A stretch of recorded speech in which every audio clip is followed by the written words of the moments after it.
نماز نہیں چھوڑتے تھے، نماز نہیں چھوڑتے تھے، ایک نماز نہیں چھوڑتے تھے، دوسرے اللہ کے راستے کی نقل و حرکت کو سمجھتے تھے کہ اگر اس کو چھوڑ دیا تو ہم مسلمانوں کی جماعت میں شمار نہیں کیے جائیں گے، تو چاہتے یہ تھے کہ مسلمان ہمیں اپنا سمجھیں، چاہتے یہ تھے منافقین چاہتے یہ تھے کہ مسلمان ہمیں اپنا سمجھیں، یہ چاہتے تھے منافقین کہ مسلمان ہمیں اپنا سمجھیں، مسلمانوں کے درمیان اپنے آپ کو مسلمان کہلائے جانے کے لیے وہ اللہ کے راستے کے خروج کو بھی اہم سمجھتے تھے، البتہ عذر کرتے تھے تاکہ مسلمان یہ کہیں بھائی یہ ایک مجبوری آ گئی ہے، گھر میں کچھ ضرورت پیش آ گئی ہے، کوئی مجبوری ہو گئی ہے نکلنے سے، اس لیے نہیں نکل رہے ہیں ورنہ نکلنا چاہتے ہیں۔ منافقین کہا بھی کرتے تھے کہ ہم تو چاہتے تھے نکلنا آپ کے ساتھ لیکن فلاں عذر پیش آ گیا، فلاں پریشانی آ گئی، ہاں اس طرح کہتے تھے تاکہ مسلمان یہ نہ سمجھیں کہ یہ خروج سے انکار کر رہے ہیں، خروج سے انکار کر رہے ہیں۔ میں نے عرض کیا کہ دو چیزیں مسلمان کھو چکا ہے، ایک غیبی نصرتیں اور ایک اپنے دین پر استقامت، یہ دو چیزیں ضائع ہو گئی ہیں دعوت کے چھوڑنے سے، یہ دو چیزیں ضائع ہوئی دعوت کے چھوڑنے سے، ایک دین پر استقامت کیا، اللہ اکبر، استقامت دین پر اسے نہیں کہتے کہ آدمی کسی عمل کو اہتمام سے کر لے، بلکہ دین پر استقامت اس کو کہتے ہیں کہ جب سارا باطل مجتمع ہو کر کسی ایک عمل کے خلاف تمہارا مقابلہ کرے تو تم اس عمل پر جم کر دکھلاؤ، اسے استقامت کہتے ہیں۔ جو شریعت کے جن احکام پر سہولت سے عمل کر لیا وہ استقامت نہیں ہے، اور جن اعمال کو تم نے ماحول میں کر لیا، جن اعمال کو تم نے عمل کے ماحول میں کر لیا وہ بھی استقامت نہیں۔ جماعت میں نکل کر نماز پڑھے، ذکر کرے، تلاوت کرے، جماعت میں نکل کر تہجد پڑھے، جماعت میں نکل کر سارے 24 گھنٹے کے اعمال وقت پر کرے، یہ استقامت نہیں، یہ استقامت نہیں۔ کیوں؟ اس لیے کہ آدمی کا عمل کے ماحول میں عمل کرنا استقامت نہیں ہے،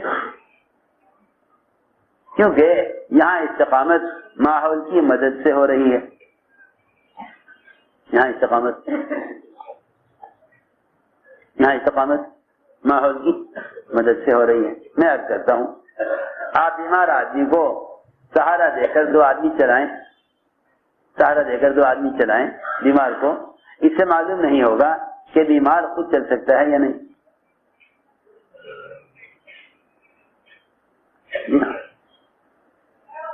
ڈاکٹر کہتے ہیں مریض سے ذرا چل کر دکھلاؤ، آپ بچے کا ہاتھ پکڑ کے چلا رہے ہیں تو آپ نہیں کہہ سکتے کہ بچے کو چلنا آیا یا نہیں آیا جب تک وہ خود قدم نہ اٹھائے۔ میں عرض کر رہا ماحول میں کسی عمل کا ہونا استقامت نہیں ہے، بلکہ خلاف ماحول، جہاں ماحول خلاف ہے وہاں عمل پر جمنا استقامت ہے،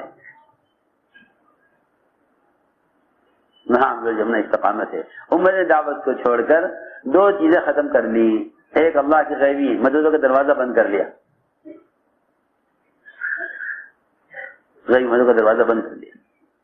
اس لیے کہ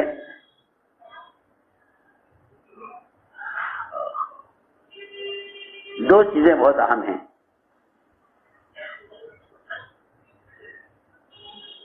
ایک دعاؤں کی قبولیت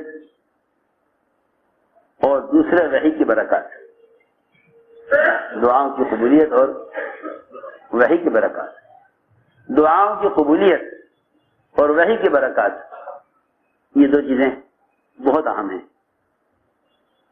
ام ایمن رو رہی تھی حضور اکرم صلی اللہ علیہ وسلم کی وفات پر، صحابہ نے کہا کہ آپ کیوں رو رہی ہیں؟ آپ تو جانتی ہیں کہ دیکھیں حضور اکرم صلی اللہ علیہ وسلم کے لیے اللہ کے یہاں کیا درجے ہیں، اور آپ کو دنیا سے جانا ہی تھا ایک وقت۔ ام ایمن نے کہا کہ میں آپ کی وفات پر نہیں رو رہی، میں آپ کی وفات پر نہیں رو رہی، میں آپ کی وفات پر نہیں رو رہی، میں تو اس پر رو رہی ہوں کہ آسمان سے ایک وحی کا سلسلہ تھا وہ ختم ہو گیا. یہ روایت میں ان الوحی قد انقطع، کہ وحی منقطع ہو گئی، آسمان سے وحی آیا کرتی تھی لیکن وحی بند ہو گئی، اس پر رو رہی. سنو غور سے بات، بہت اہم بات ہے. اس پر نہیں رو رہی کہ آپ کی وفات ہو گئی، آپ کو دنیا سے جانا ہی تھا. میں تو اس پر رو رہی ہوں کہ وحی کا سلسلہ ختم ہو گیا. عجیب بات ہے کہ نبی کے دنیا سے جانے پر وحی کا سلسلہ تو بند ہوگا، لیکن نبی کے دنیا سے جانے پر وحی کی برکات کا سلسلہ باقی رہے گا. وحی کی برکتیں، سنو غور سے، وحی کی برکتیں باقی رہیں گی. وحی تو بند ہو جائے گی نبی کی وفات پر، اب وحی نہیں آئے گی کسی پر، لیکن وحی کی برکات باقی رہیں گی. لیکن ایک بات اس پر میں عرض کرنا چاہتا ہوں کہ وحی نبی کے دنیا سے جانے پر وحی تو بند ہو جائے گی، لیکن وحی کی جو برکات ہیں وہ وحی کی برکات نبی کے دنیا سے جانے پر بند نہیں ہوں گی، بلکہ وحی کی برکات جب بند ہوں گی جب نبی کی امت نبی والا کام چھوڑ دے گی.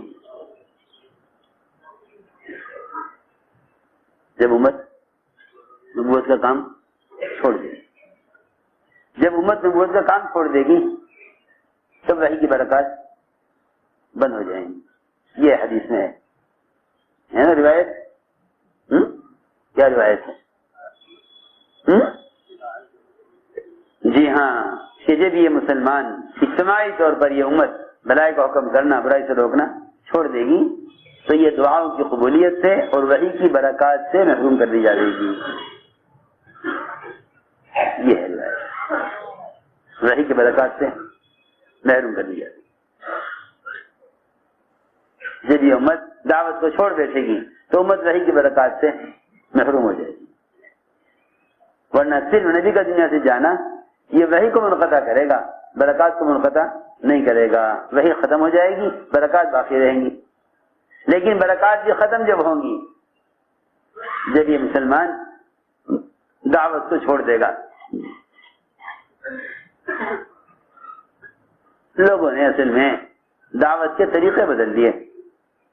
وہ سمجھتے ہیں کہ اخبار میں ایک کالم نماز کا، ایک کالم اخلاق کا، ایک کالم معاملات کو اچھا بنانے کا، ایک کالم بھلائی کا حکم برائی سے روکنے کا، یہ لکھ دیا جاوے اور اخبار کا نام دعوت رکھ دیا جاوے، کیونکہ اس سے ہر آدمی کے پاس دعوت پہنچ جائے گی. اگر یہی طریقہ ہوتا، اگر یہی طریقہ اللہ کو پسند ہوتا تو اللہ تعالیٰ نبی سے یہی کراتے،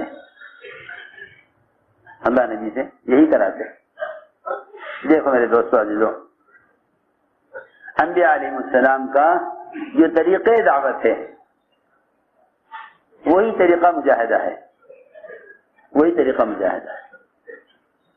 جس طرح ہم وضو میں، نماز میں سنت کے پابند ہیں، اس طرح دعوت میں بھی سنت کے پابند ہیں.